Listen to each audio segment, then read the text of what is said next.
Les essentiels de l'assurance. Comprendre, choisir, se protéger.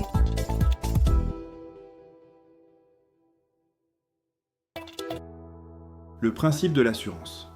L'assurance repose sur une idée simple. Personne ne sait à l'avance s'il subira un accident, une maladie, un dégât des eaux, un vol ou un dommage causé à autrui. Mais collectivement, on peut organiser une protection. Chacun verse une cotisation et ce pot commun permet d'aider ceux qui subissent effectivement un sinistre. L'assurance transforme donc un risque individuel, parfois très lourd financièrement, en un risque partagé par un grand nombre de personnes. Premier point, un principe de solidarité. Le mécanisme de base est la mutualisation. Les assurés mettent en commun des cotisations. Tous ne subiront pas un sinistre au même moment, heureusement, mais ceux qui en subissent un peuvent être indemnisés grâce aux cotisations de l'ensemble du groupe. C'est ce principe qui permet d'éviter qu'un accident ou un événement grave ne devienne une catastrophe financière pour une seule personne ou une seule famille.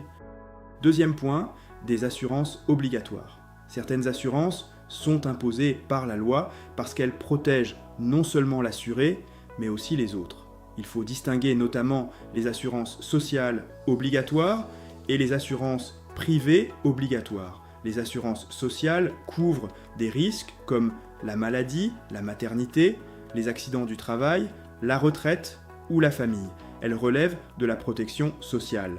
À côté de cela, certaines assurances privées sont obligatoires, par exemple l'assurance automobile pour tout véhicule terrestre à moteur. Le principe est clair, lorsqu'une activité peut causer un dommage important à autrui, la loi impose une protection minimale. Troisième point, des assurances facultatives. Toutes les assurances ne sont pas obligatoires. Beaucoup sont facultatives, mais elles peuvent être très utiles. Elles servent à renforcer sa protection selon sa situation. Complémentaire santé, prévoyance, assurance décès, garantie des accidents de la vie, assurance scolaire, assurance voyage, assurance des animaux domestiques ou encore assurance emprunteur. Ces garanties permettent d'adapter la protection aux besoins réels de chacun.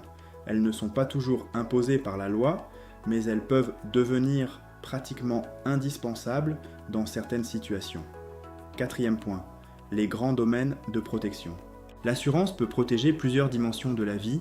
Elle protège les personnes avec la santé, la prévoyance, la retraite ou la dépendance. Elle protège les biens avec l'habitation, l'automobile ou les objets personnels. Elle protège aussi la responsabilité, c'est-à-dire les dommages que l'on peut causer à autrui. Enfin, elle accompagne certains projets de vie, par exemple un emprunt immobilier, un voyage, une activité professionnelle ou la constitution d'une épargne. Cinquième point, un contrat de confiance. Un contrat d'assurance repose sur des engagements réciproques. L'assuré déclare sa situation, paie une cotisation et respecte les conditions prévues. L'assureur, lui, s'engage à indemniser ou à fournir une prestation si le risque garanti se réalise. Mais cette intervention dépend toujours du contrat. Il faut regarder les garanties, les exclusions, les plafonds, les franchises et les délais. Deux contrats portant le même nom peuvent donc offrir des protections très différentes. Sixième point, une réglementation et un contrôle strict. L'assurance repose sur une promesse. Payer demain si un événement survient.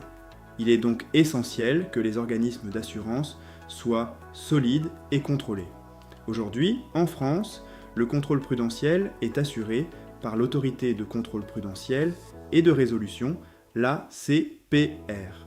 Son rôle est de veiller à la solidité financière des organismes et à la protection des assurés. Ce contrôle est indispensable pour maintenir la confiance dans le système. Septième point, s'adapter à l'évolution des risques. Les risques changent avec la société. Aux risques classiques, comme l'accident, la maladie ou l'incendie, s'ajoutent aujourd'hui des enjeux plus visibles. Cyber-risques, événements climatiques, dépendance, télétravail, mobilité, nouveaux usages numériques. Le principe reste le même, mais les garanties doivent évoluer. L'assurance doit donc à la fois indemniser, prévenir et accompagner les assurés dans leurs choix. À retenir, l'assurance ne supprime pas le risque. Elle permet d'en limiter les conséquences financières. Elle repose sur la solidarité, la confiance et la responsabilité. Bien s'assurer, c'est comprendre ses risques, comparer les garanties et choisir une protection adaptée à sa situation.